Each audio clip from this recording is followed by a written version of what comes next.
मेरे पास 10 स्टूडेंट है तो भी भाड़ा कितना देना है? 5000। 20 स्टूडेंट है तो भी, 50 स्टूडेंट है तो भी, तो फिक्स कॉस्ट कितना है? सेम है 5000, लेकिन पर यूनिट फिक्स कॉस्ट बदल रहे हैं ना। अगर 10 बच्चा है तो फिक्स कॉस्ट पर यूनिट एक बच्चा पे कितना पड़ेगा?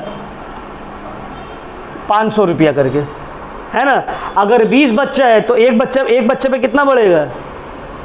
250 रुपया करके। अगर 50 बच्चे हैं तो एक बच्चे पे कितना पड़ेगा? 100 रुपया करके, है ना। तो देखो जैसे जैसे प्रोडक्शन बढ़ रहा है, नंबर ऑफ स्टूडेंट बढ़ रहे हैं, फिक्स कॉस्ट पर यूनिट क्या हो रहा है? घट रहा है। तो फिक्स कॉस्ट पर यूनिट का ग्राफ कैसे रहेगा? देखो ऐसे रहेगा।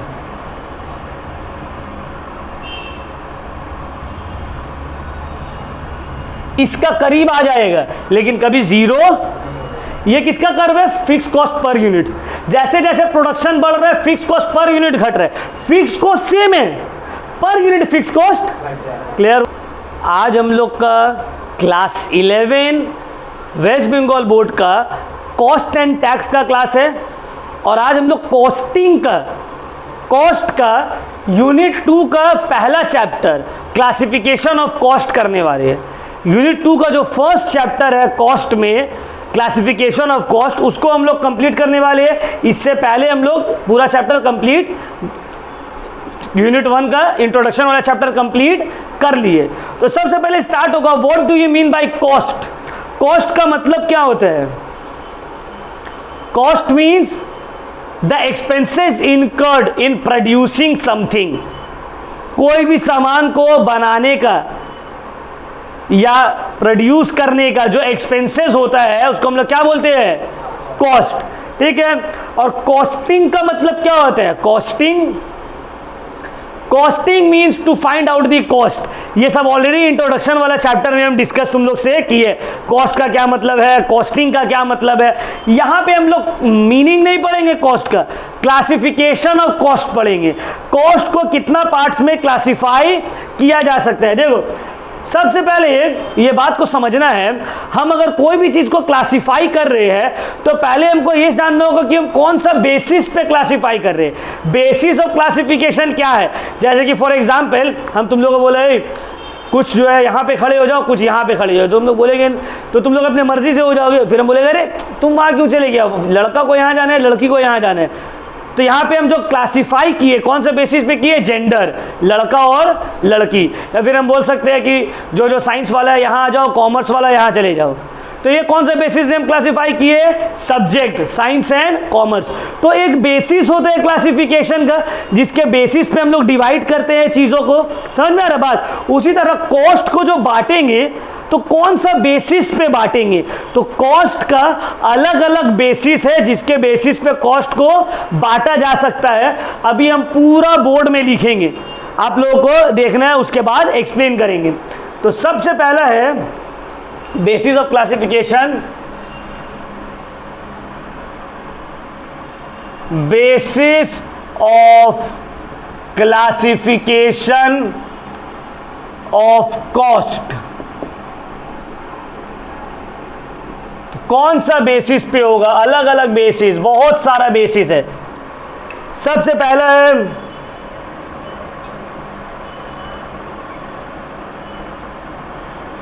Element based. एलिमेंट के बेसिस पे, क्लियर हुआ पॉइंट? और है आगे कौन सा है? Function based. उसके बाद बिहेवियर बेस्ड। ठीक है। उसके बाद कंट्रोल बेस्ड। ठीक है।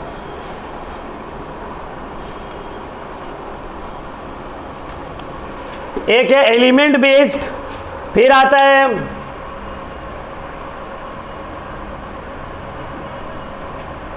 फंक्शन बेस्ड,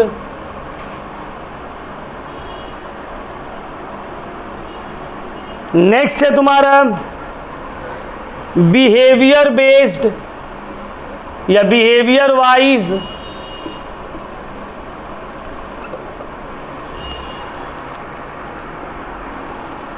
फिर है तुम्हारा कंट्रोल बेस्ड, और भी बहुत सारा है, बुक में देखना बहुत सारा दिया हुआ है। हम बस ये 4, क्योंकि एग्जाम में ये सबसे क्वेश्चंस बनता है, तो ये 4 जो है हम तुम लोग के साथ डिस्कस करेंगे, ठीक है।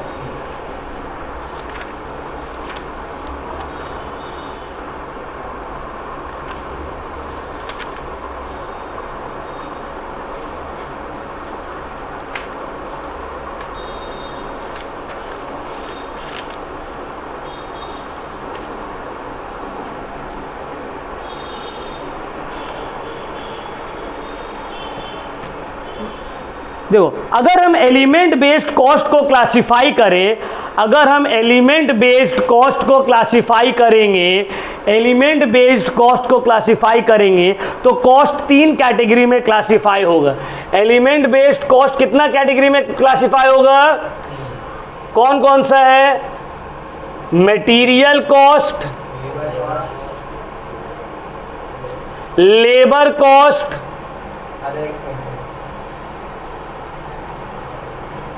उसके बाद अदर एक्सपेंसेस, उसके बाद क्या है? Other expenses. तो एलिमेंट बेस्ड अगर हम कॉस्ट को क्लासिफाई करेंगे, कितना टाइप में कॉस्ट बढ़ जाएगा? Material cost, labour cost and other expenses. Next है मेरा function based classification of cost. अगर फंक्शन के बेसिस पे हम लोग कॉस्ट को क्लासिफाई करेंगे तो कॉस्ट कितना पार्ट में बटेगा? देख लेते हैं। यहां पे देखो,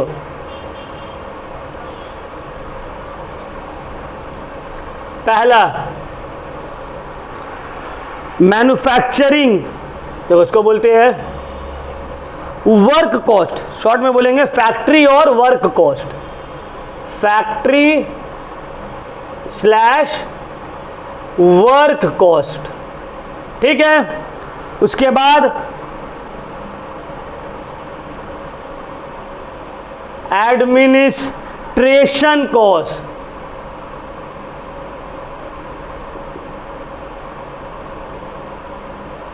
उसके बाद सेलिंग कॉस्ट, और क्या होगा? Distribution cost,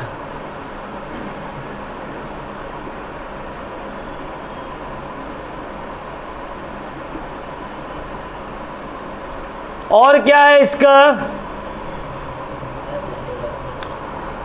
research and development cost, research and development cost. तो देखो यहां पे सर, अगर हम फंक्शन के बेसिस पे कॉस्ट को क्लासिफाई करेंगे तो कॉस्ट 5 टाइप में बढ़ जाएगा। Factory cost, administration cost, selling cost, research and development cost और डिस्ट्रीब्यूशन कॉस्ट। क्लियर हो रहा है पॉइंट? सर अगर हम बिहेवियर के बेसिस पे कॉस्ट को क्लासिफाई करेंगे तो कॉस्ट 3 पार्ट में बटेगा। कौन कौन सा देख लेते हैं। फिक्स्ड कॉस्ट, वेरिएबल कॉस्ट और फिर सेमी फिक्स्ड या फिर सेमी वेरिएबल कॉस्ट, ठीक है ना। क्लियर हो रहा है पॉइंट? अच्छा इसको छोड़ दो, चलो यही तक करते हैं, ज़्यादा तुम लोग का मेहनत नहीं बढ़ाएंगे, ठीक है। तो देखो हम कॉस्ट को 3 बेसिस में डिवाइड किया है। एक्चुअली कॉस्ट और भी बहुत सारे बेसिस पे डिवाइड हो सकते हैं, बट हम 3 ही बेसिस लिए। कौन कौन सा बेसिस लिए? पहला है element based, material cost, labour cost, other expenses. Function based 5, factory cost, administration cost, selling cost, research and development cost and distribution cost. Behaviour based, fix cost, variable cost, semi fixed और semi variable cost. Clear हो गया point? चलो अब एक एक करके पढ़ेंगे। Element based में material cost. Sir material cost का क्या मतलब होता है? वो कॉस्ट जो तुम मटेरियल को खरीदने में या मटेरियल में खर्च करते हो उसको क्या बोला जाता है? Material cost. लेबर को वेजेस देने में, सैलरीज देने में जो तुम पैसा खर्च करते हो उसको क्या बोला जाता है? Labour cost. ये दोनों को छोड़कर बाकी जितना खर्चा है वो क्या हो जाएगा? अदर एक्सपेंसेस वाला कॉस्ट। क्लियर हुआ पॉइंट? समझ में आया? अब देखो यहाँ पे मटेरियल कॉस्ट या लेबर कॉस्ट या अदर एक्सपेंसेस दो तरह का होता है। मटेरियल कॉस्ट, लेबर कॉस्ट या अदर एक्सपेंसेस दो तरह का होता है। कौन सा दो तरह का होता है? डायरेक्ट और इनडायरेक्ट। तो डायरेक्ट मटेरियल का क्या मतलब है? डायरेक्ट मटेरियल का मतलब होता है वो मटेरियल जो कि डायरेक्टली प्रोडक्ट में यूज हो रहा है, जिसके बिना प्रोडक्ट बन नहीं सकता है। जैसे कि फॉर एग्जांपल तुम अगर लेदर जैकेट बना रहे हो तो लेदर का जो खर्चा है वो डायरेक्ट मटेरियल हो गया, बिना लेदर का लेदर जैकेट कैसे बनेगा? दूसरा है इनडायरेक्ट मटेरियल, मतलब वो मटेरियल जो नजर नहीं आ रहा है बट काम कर रहा है वो भी, ठीक है। जैसे कि फॉर एग्जांपल पॉलिश, तुम लेदर जैकेट बनाने के बाद पॉलिश कर रहे हो उसको, तो क्या बिना पॉलिश का लेदर जैकेट नहीं बनेगा? हाँ बन जाएगा, बट उसको और बेटर खूबसूरत दिखाने के लिए हम पॉलिश कर रहे हैं। तो ये कौन सा मटेरियल हो गया? Indirect material. समझ में आ गया? उसके बाद आता है डायरेक्ट लेबर। लेबर भी दो तरह का, डायरेक्ट लेबर और indirect labour. Sir direct labour का क्या मतलब है बताइए? बाबू डायरेक्ट लेबर का मतलब होता है वो लेबर जिसके बिना प्रोडक्शन पॉसिबल नहीं है, जो प्रोडक्शन में हेल्प करता है। समझ में आ रहा है बात? जैसे कि फॉर एग्जांपल अगर हम लोग डायरेक्ट लेबर का बात करेंगे तो अगर लेदर का जैकेट बन रहा है, मान लो लेदर का जैकेट बन रहा है, तो लेदर का जैकेट बनाने में जो लेबर काम कर रहा है जैकेट में,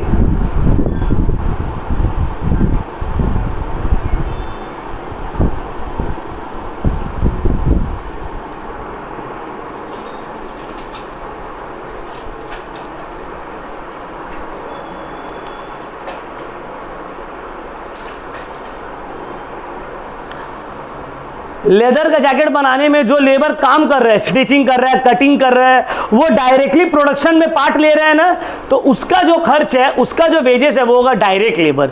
उसी तरह एक दरवान भी होगा, फैक्ट्री का दरवान है, वॉचमैन है, उसको भी तो पैसा दे रहे, बट वो डायरेक्टली मेरा प्रोडक्ट बनाने में हेल्प नहीं कर रहा, तो वो जो लेबर चार्जेस है वो हो जाएगा indirect labour.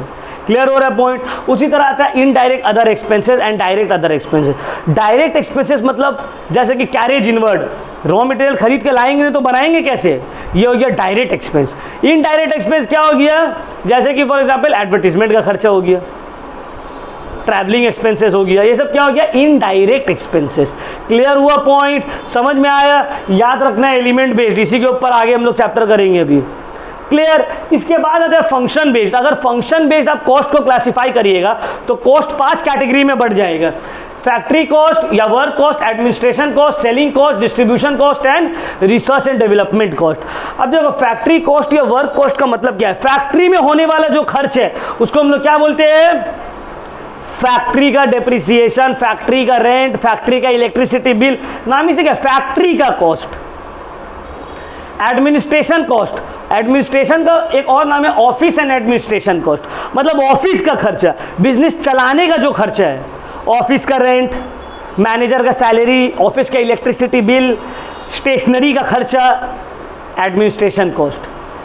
Selling cost, selling cost मतलब सेल करने में जो खर्च कर रहे हैं, सेल्समैन का सैलरी दे रहे हैं, एडवर्टीजमेंट करवा रहे हैं, डिस्काउंट दे रहे हैं, ये सब हो गया सेलिंग कॉस्ट।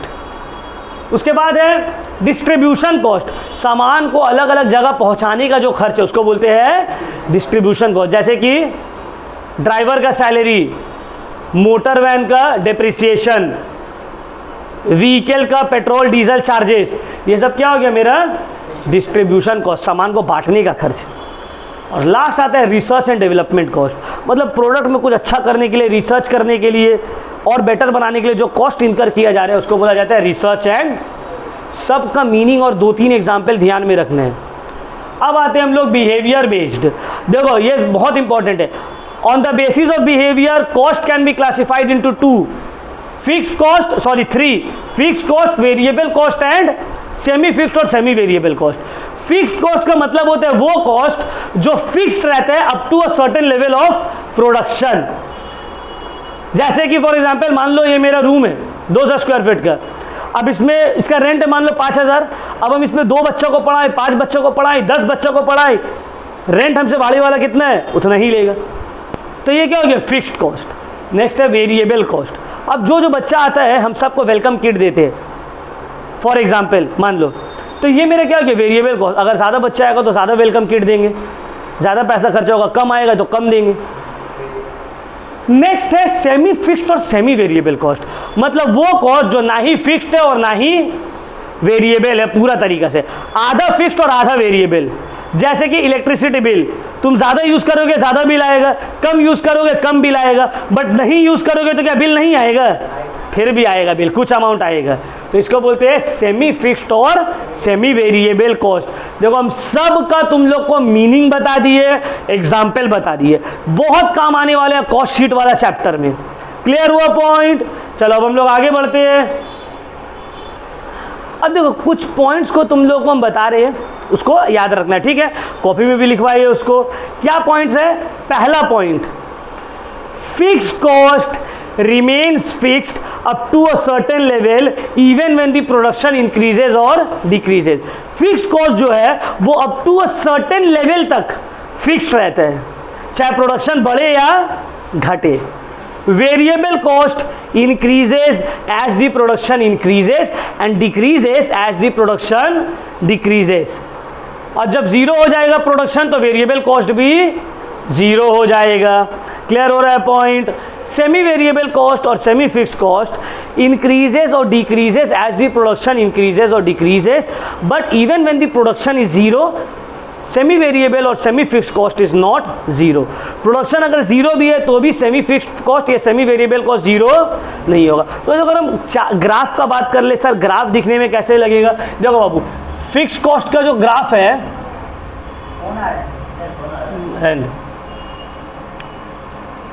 फिक्स्ड कॉस्ट का ग्राफ, यहां पे मान लो प्राइस है, यहां पे आउटपुट है। आउटपुट को हम क्यों लिखे? प्रोडक्शन, प्राइस और प्रोडक्शन।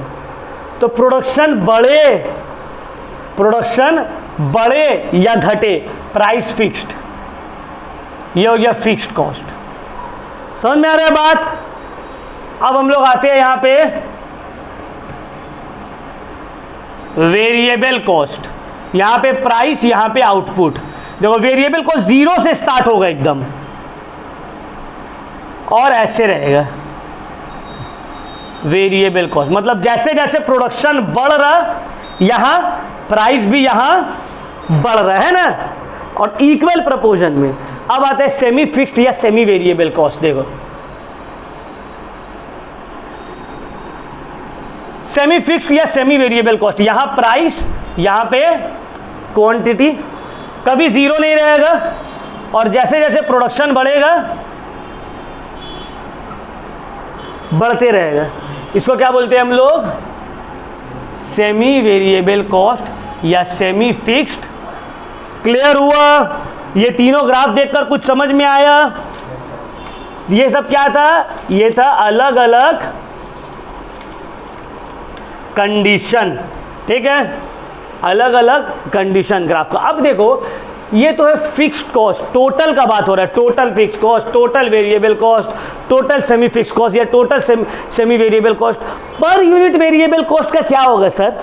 अब ध्यान से मेरा बात को एकदम समझो, ठीक है, यहां तक हो गया।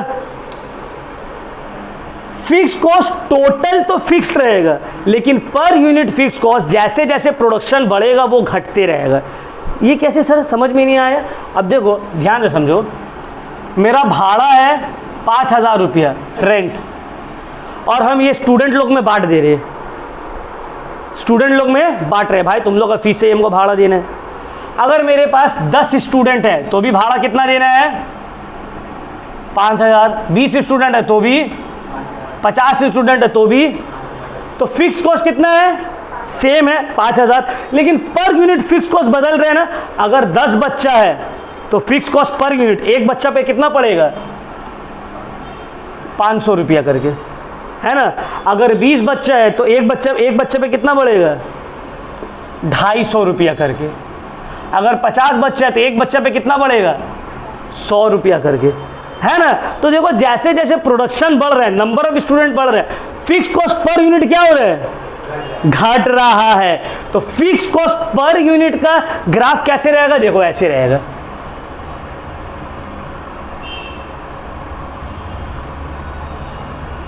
इसका करीब आ जाएगा लेकिन कभी जीरो। ये किसका कर्व है? Fix cost per unit. जैसे जैसे प्रोडक्शन बढ़ रहा है फिक्स कॉस्ट पर यूनिट घट रहा है, फिक्स कॉस्ट सेम है, per unit fix cost. Clear हुआ पॉइंट?